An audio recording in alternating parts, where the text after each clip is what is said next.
Nesse período de 60 e 70, eu acho que tem uma música que a Elis Regina canta, que é Aos Nossos Filhos, que se você ouve a letra, é uma música que me toca pra cacete. Perdoe a cara amarrada, perdoe a falta de ar, os dias eram assim. Perdoe a cara amarrada. Uma vez que você nasce, isso daí você tem que se adaptar. Essa é a sua história, essa é a sua vida, entendeu? Nasce clandestino e isso significa você ter um outro nome. Meu nome não era esse. Apesar de ser Priscila, tinha um outro sobrenome. O nome da minha mãe era outro, o nome do meu pai era outro, enfim.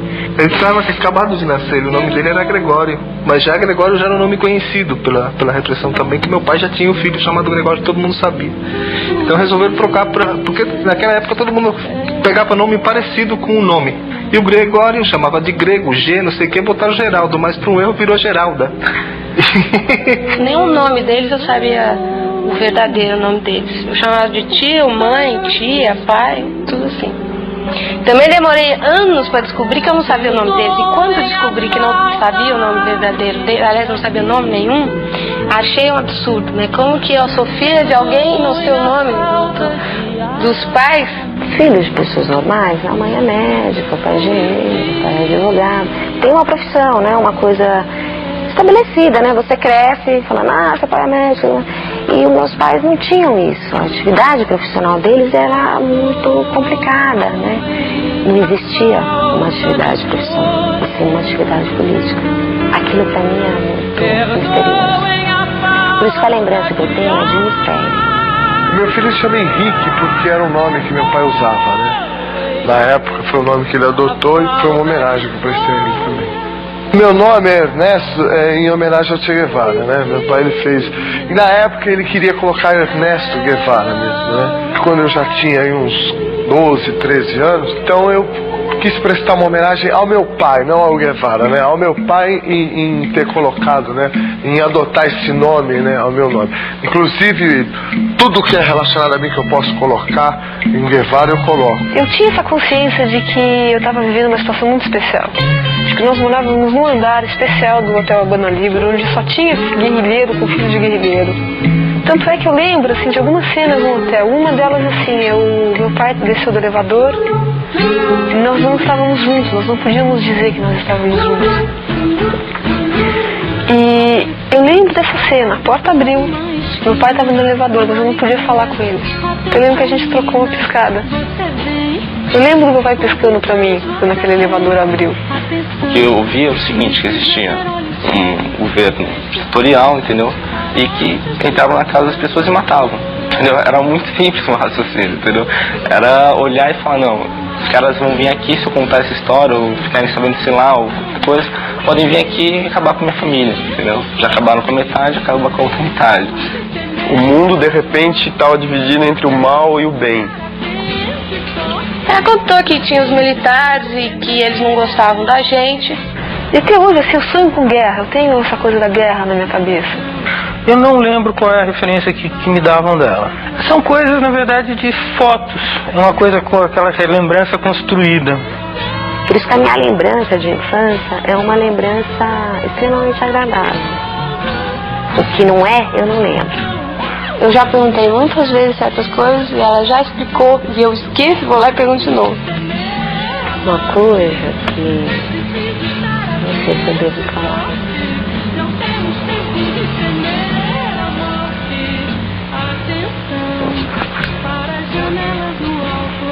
De repente, eu perdi um pouco da inocência.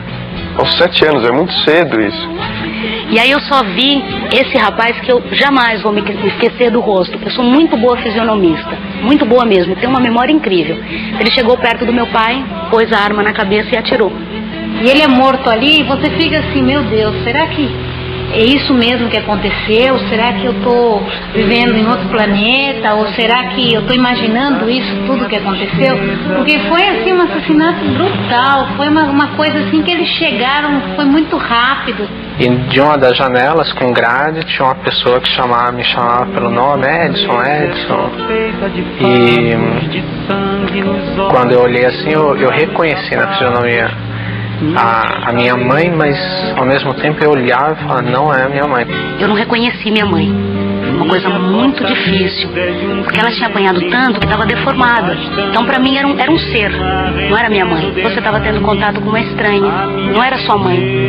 Era uma massa, né? Toda quebrada, com o rosto sem dente, toda arrebentada, não era sua mãe.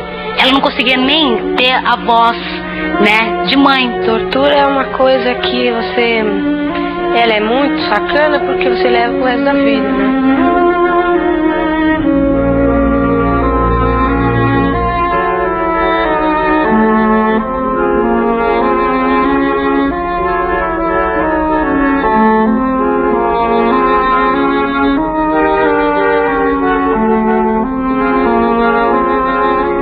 Ela teve a grande preocupação de onde eu estava, mas que eu não sumi de vez, porque ela disse que ela sofreu ameaças de que me torturassem para que ela falasse alguma coisa. Porque eu sempre fiz a discussão, eu fui torturado ou não? Nesses lados eu preferi abrir um pouco mais, tipo assim, eu corto meu cabelo a zero, mas eu tenho que dormir junto da minha irmã.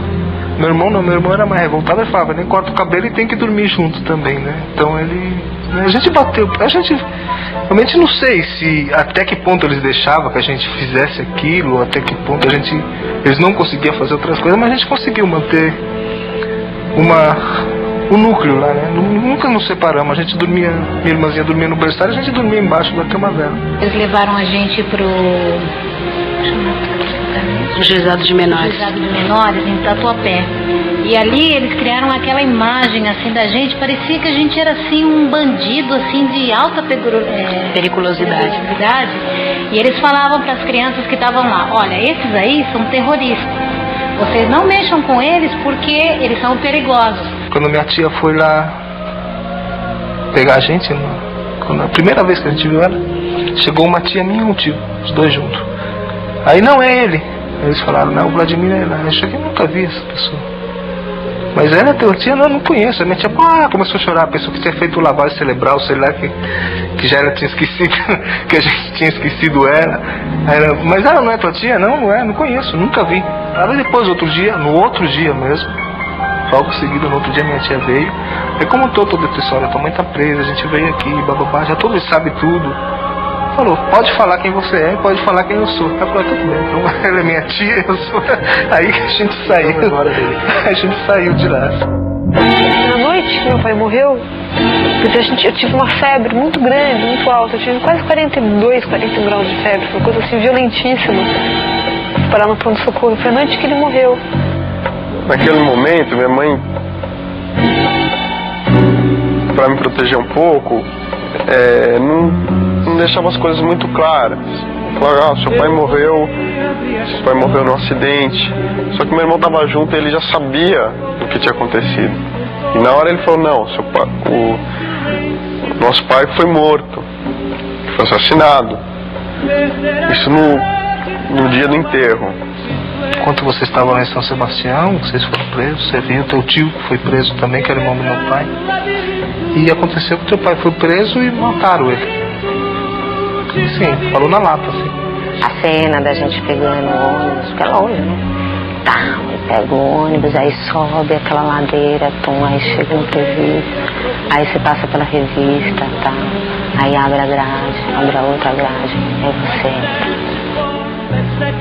Eu levei um saco de pipoca para minha mãe e a mulher abriu o saco de pipoca, enfiou a mão lá dentro, assim, remexeu o saco de pipoca e aquilo me deu uma revolta tremenda, assim. Eu não quis mais dar aquele saco de pipoca para minha mãe, eu joguei aquele saco de pipoca e a lembrança que eu tenho é de que eu bati muito nessa mulher, eu pelo menos tive vontade de fazer isso. Eu comecei a ver que a coisa era meio esquisita quando por exemplo, o Pinochet derrubou o Salvador Allende. Nós estávamos lá e foi uma correria de louco, né? Então eu falei, tá bem esquisito. Acredito que dentro da minha cabeça de criança, né? Falei, que turismo louco é esse? Que nego vem de tanque de guerra. Porque tanto no Chile quanto na França eu tinha minha identidade. Eu era Marta, filha de um guerrilheiro morto. Eu lembro uma imagem que ficou gravada quando nós entramos, aquela correria, pancadaria lá na porta e tava todo mundo torcendo lá na frente, né? O pessoal, todo mundo já dentro da embaixada torcendo porque a gente chegasse lá, né? Todo mundo, nós entramos correndo, aquele pavor todo. Foi a primeira vez que eu senti pavor, assim, senti o clima de estar fugindo, né?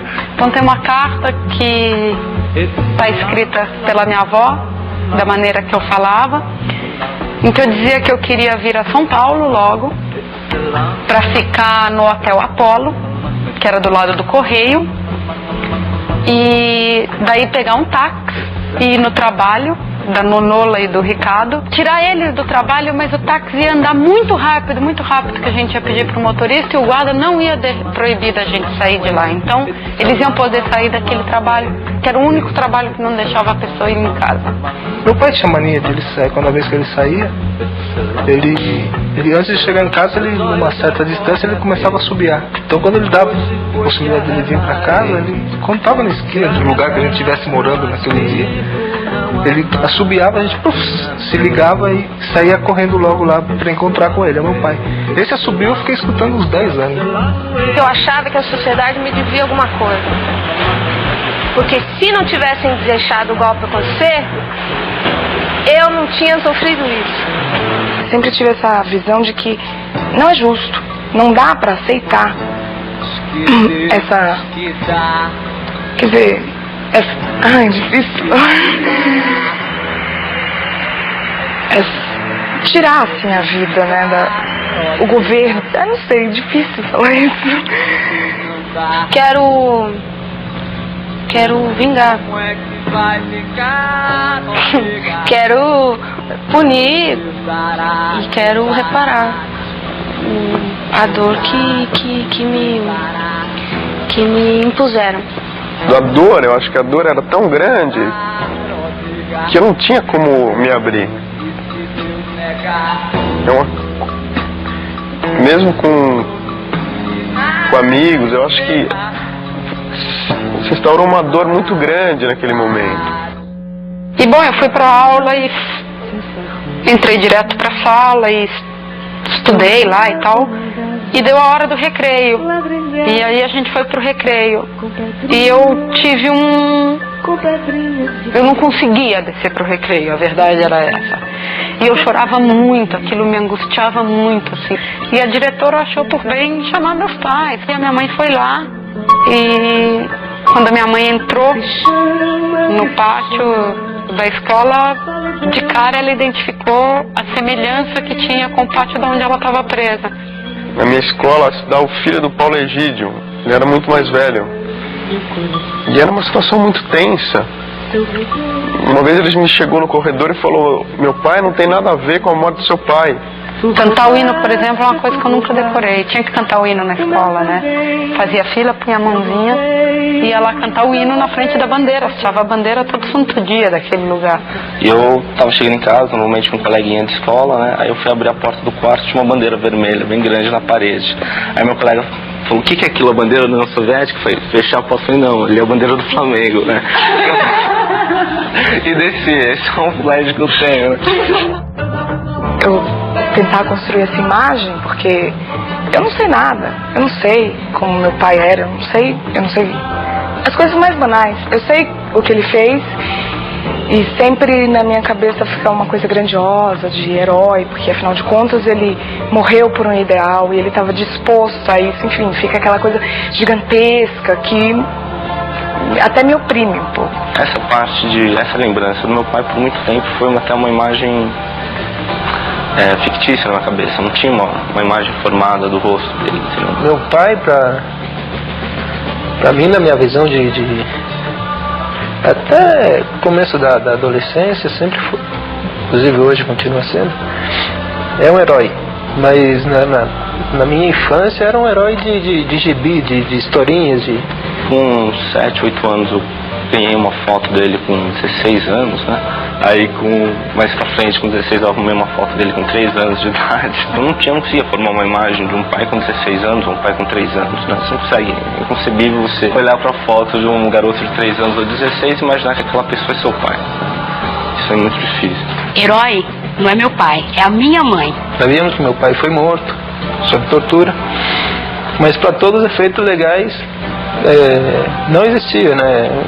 Meu pai teria abandonado a família, minha mãe não era viúva. Pouquíssima coisa eu soube do meu pai, né? Então, assim, eu fiquei super contente de saber, de ter uma pessoa assim que me falou alguma coisa do meu pai, né? Porque até então ninguém me falava nada. Minha família, minha avó, minhas tias, meu tio, é como se ele não existisse, né? Até então eu não sabia nada dele. Como se um pai, assim, só fictício, né?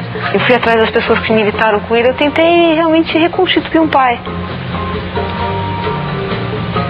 Assim, agora, isso não resolve.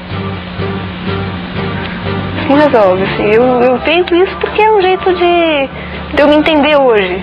Eu fiquei, assim, triste, né, pelo que ocorreu, pelo fato de saber que ele nunca mais ia estar voltando, né, e que essa esperança realmente estava acabada, né, que realmente não podia mais ter expectativa dele estar voltando mesmo. Ninguém me disse que minha mãe morreu. A família inteira, de maneira geral, nunca conversou. Porque eu acho que a família, todo mundo procurou muito. Foi um esforço muito grande de procurar e foi uma frustração muito grande não encontrá-la. E até hoje é difícil você aceitar uma morte que não é material, que você não tem mais que isso. Mais que essa imaterialidade da morte, pra mim ainda, a imaterialidade da vida. Porque eu não tenho, eu não conheci, né, o meu pai. Então é absolutamente pirante. Você tentar, por um lado, imaginar como seu pai era. E por outro, aceitar que isso que você imaginou morreu. Agora, não tem ponto final. Como é que vai ter um ponto final se a gente sabe, por exemplo, provavelmente o meu tio levou um tiro pelas costas na coluna, ficou paralítico, levaram ele assim pra Brasília, torturaram ele não sei quanto tempo e ele morreu assim. Como é que tem ponto final? Pra isso, se não tem o corpo dele, se não tem, se só tem uma foto 3x4 dele, é isso que existe do André Grabois. E a memória da mãe dele, que daqui a pouco vai morrer, porque tá muito velhinha, da irmã dele. E o Joca fica como? Então, pra mim não tem ponto final. Pra mim e pra várias outras pessoas. Né? É isso.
Pô, que turismo louco é esse? Que nego vem de tanque de guerra. Porque tanto no Chile quanto na França eu tinha minha identidade. Eu era Marta, filha de um guerrilheiro morto. Eu lembro uma imagem que ficou gravada quando nós entramos, aquela correria, pancadaria lá na porta, e tava todo mundo torcendo lá na frente, né? O pessoal, todo mundo já dentro da embaixada, torcendo porque a gente chegasse lá, né? Nós entramos correndo, aquele pavor todo. Foi a primeira vez que eu senti pavor, assim, senti o clima de estar fugindo, né?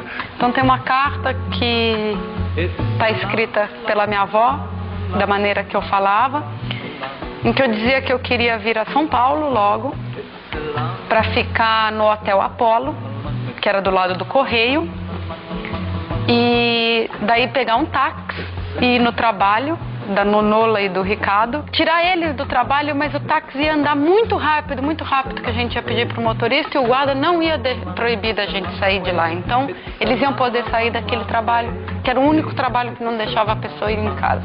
Meu pai tinha mania dele sair, quando a vez que ele saía, ele Ele, antes de chegar em casa, ele, numa certa distância, ele começava a assobiar. Então, quando ele dava a possibilidade de ele vir para casa, ele, quando estava na esquina do lugar que a gente estivesse morando naquele dia, ele assobiava, a gente se ligava e saía correndo logo lá para encontrar com ele, é meu pai. Esse assobio eu fiquei escutando uns 10 anos. Eu achava que a sociedade me devia alguma coisa. Porque se não tivessem deixado o golpe acontecer, eu não tinha sofrido isso. Sempre tive essa visão de que não é justo, não dá para aceitar essa... Quer dizer... Ai, difícil. Tirar, assim, a vida, né, o governo. Eu não sei, difícil falar isso. Quero vingar. Quero punir e quero reparar a dor que me impuseram.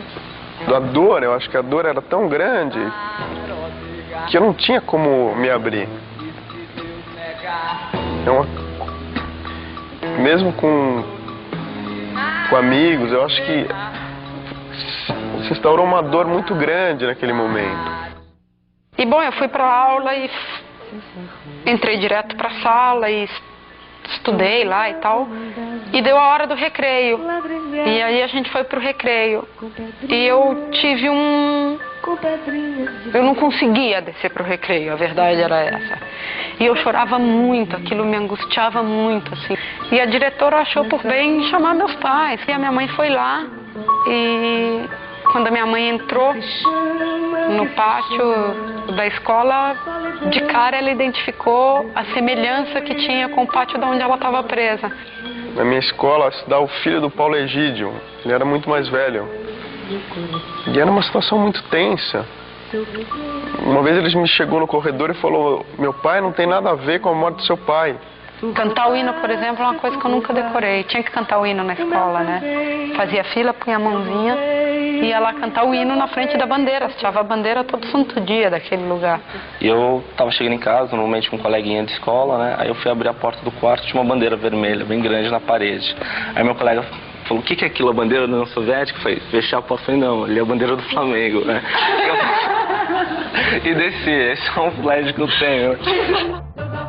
Eu tentar construir essa imagem, porque eu não sei nada, eu não sei como meu pai era, eu não sei as coisas mais banais. Eu sei o que ele fez e sempre na minha cabeça fica uma coisa grandiosa, de herói, porque afinal de contas ele morreu por um ideal e ele estava disposto a isso, enfim, fica aquela coisa gigantesca que até me oprime um pouco. Essa lembrança do meu pai por muito tempo foi até uma imagem fictícia na minha cabeça, não tinha uma imagem formada do rosto dele, entendeu? Meu pai, pra mim, na minha visão de até começo da adolescência, sempre foi, inclusive hoje continua sendo, é um herói, mas na minha infância era um herói de gibi, de historinhas. Com 7, 8 anos eu ganhei uma foto dele com 16 anos, né? Aí mais pra frente, com 16, eu arrumei uma foto dele com 3 anos de idade. Eu não conseguia formar uma imagem de um pai com 16 anos ou um pai com 3 anos, né? Você não consegue. É inconcebível você olhar pra foto de um garoto de 3 anos ou 16 e imaginar que aquela pessoa é seu pai. Isso é muito difícil. Herói não é meu pai, é a minha mãe. Sabíamos que meu pai foi morto, sob tortura, mas para todos os efeitos legais, não existia, né? Meu pai teria abandonado a família. Minha mãe não era viúva. Pouquíssima coisa eu soube do meu pai, né? Então, assim, eu fiquei super contente de saber, de ter uma pessoa assim que me falou alguma coisa do meu pai, né? Porque até então ninguém me falava nada. Minha família, minha avó, minhas tias, meu tio, é como se ele não existisse, né? Até então eu não sabia nada dele. Como se um pai, assim, só fictício, né? Eu fui atrás das pessoas que militaram com ele, eu tentei realmente reconstituir um pai. Assim, agora, isso não resolve. Não resolve, assim. Eu tento isso porque é um jeito de eu me entender hoje. Eu fiquei, assim, triste, né, pelo que ocorreu, pelo fato de saber que ele nunca mais ia estar voltando, né? e que essa esperança realmente estava acabada, né? Que realmente não podia mais ter a expectativa dele estar voltando mesmo. Ninguém me disse, minha mãe morreu. A família inteira, de maneira geral, nunca conversou. Porque eu acho que a família, todo mundo procurou muito. Foi um esforço muito grande de procurar e foi uma frustração muito grande não encontrá-la. E até hoje é difícil você aceitar uma morte que não é material, que você não tem mais que isso. Mais que essa imaterialidade da morte, para mim ainda, a imaterialidade da vida. Porque eu não tenho, eu não conheci, né, o meu pai. Então é absolutamente pirante. Você tentar, por um lado, imaginar como seu pai era. E por outro, aceitar que isso que você imaginou morreu. Agora, não tem ponto final.